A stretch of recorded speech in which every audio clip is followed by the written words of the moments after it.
So grabe nga naman itong bagong loan application ko na nakita dahil pati ako na-hook sa unang paglo-loan mo daw pwede kang pautangin ng up to 50,000 pesos at kung first timer ka daw pwede kang pag-loanin agad ng 20,000 pesos. Kaya kung kagaya nyo ako na laging nag-i-scroll online ay baka makita mo agad yung ads na to. So wag ka muna mag-i-install or magda-download.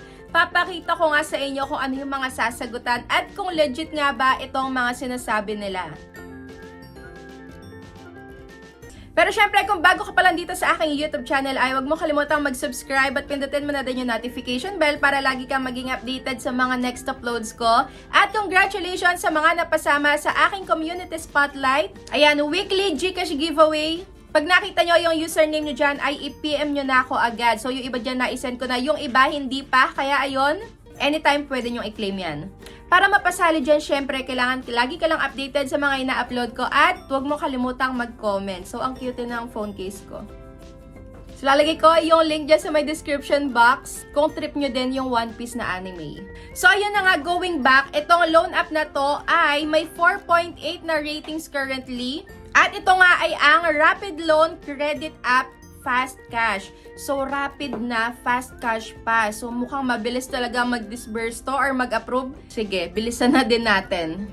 Base nga dito sa may pinapakita nila, ayan, borrow 2,000 up to 50,000 pesos instantly. At kaunti lang daw ang mga sasagutan dito.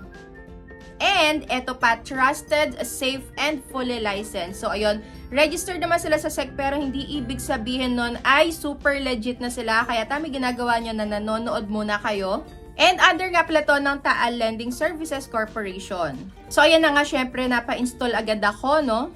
And 50,000 pesos nga ito nakabungad sa akin. So, yan yung nakita ko kanina. At, ayan, after ko ngang mag-register, ay naging 20,000 pesos na. So, ine-expect ko dito magiging 2,000 na lang, 5,000.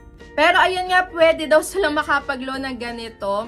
Sana nga, ayan, sana ito nga yung makatulong sa mga nangangailangan. Kaya, ayun, apply now na agad. Wag na kayong magda-download.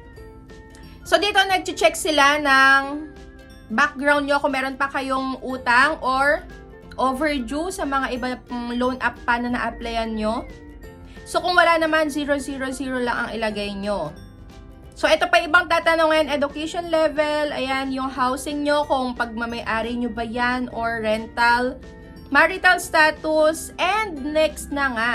So, dito, nagtatanong din sila ng monthly expenses nyo. Ayan, magkano daw yung mga ginagastos nyo sa ayan, sa bahay nyo, internet, lahat-lahat na kung magkano yung mga gastusin nyo monthly, lagay nyo dyan. And dito, contact information, kailangan din ng email at work information. So, dito marami namang pamimilian sa my work information.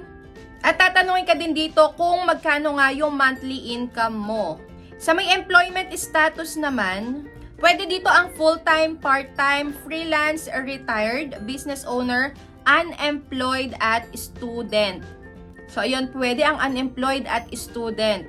Pero kung kayo, estudyante pa lang kayo, iwasan nyo ang mangutang dahil, ayan, napakahirap pagka walang pambayad tapos malapit na yung due date. So, iwasan nyo muna yung mga utang. Mas okay na lumapit sa may kamag-anak or sa may kaibigan nyo talaga. So, dito nga may optional para daw mas mataas yung chance mo na maaprubahan. Pwede mong ilagay yung company name mo, ayan, ilan na yung anak mo, at Facebook account. So, ito optional lang, hindi kayo pipilitin na ilagay to. So, ayun, next na nga. So, malapit na nga tayong matapos pala. Ito, yung contact references naman ay 3 ang hinahanap nila. So, take note, pagka maglalagay kayo ng contact references, i-inform nyo muna sila para, ayun, safe lahat. Hindi sila mabubulaga pagka merong mga tumatawag sa kanila or nagte-text about sa may utang mo. So, sa ID naman, madami din silang pamimilian. So, meron ditong, ayan, halos lahat pala. At syempre, yung lahat naman, meron tayong PhilSys or, ayan, National ID. Pwede din dito ang PhilHealth at Voters ID.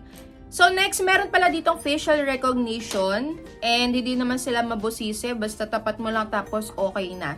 Sa may withdrawal account, pwede dito ang Gcash Pay, Maya, and GrabPay.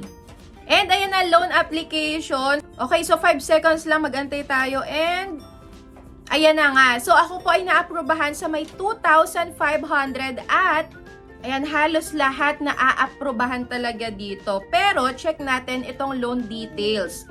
So, ito na ang pinaka-aantay ng lahat. 2,500 ang makakaltas ay 925 para sa service fee. At ito daw ay makakaltas nga pagka ipinadala na sa'yo yung loan mo. At yung interest ay 113 pesos lang. So, yung disbursement, ito na yung matatanggap ko, 1,575. So, ayun, para sa akin ay napakalaki ng service fee nila dahil halos kalahati na yung makakaltas. And tayo, hindi tayo papayag ng ganito dahil kung nangangailangan ka nga ng 2,500, hindi mo siya buong matatanggap. So, ayun na nga, kahit na nabigyan ako ng ganitong credit is hindi ko siya matatanggap dahil ang laki ng matatanggal. At isa pa, 7 days lang siya dahil, ayan, July 10, magbabayad na tayo. At base na din sa may nabasa kong review sa kanilang application, ayan, 40% interest to be paid in 6 days. So, 2 days before due date daw ay, ayan, makakatanggap ka na ng mga pananakot at social media threats. So, ayun, grabe naman pala itong si Rapid Loan. Pero nagtataka ako kasi 4.8 ratings and reviews. Kaya ito, nakakalito din dahil baka akala nung iba porket mataas yung ratings ay super good na at talagang maaasahan. Kaya magbasa-basa kayo ng mga ratings and reviews dahil yun talaga yung mga totoong nakapag-try na at dun kayo maniwala. So, check nyo lagi yung most critical or dun sa merong 1 star, 2 stars, ganon.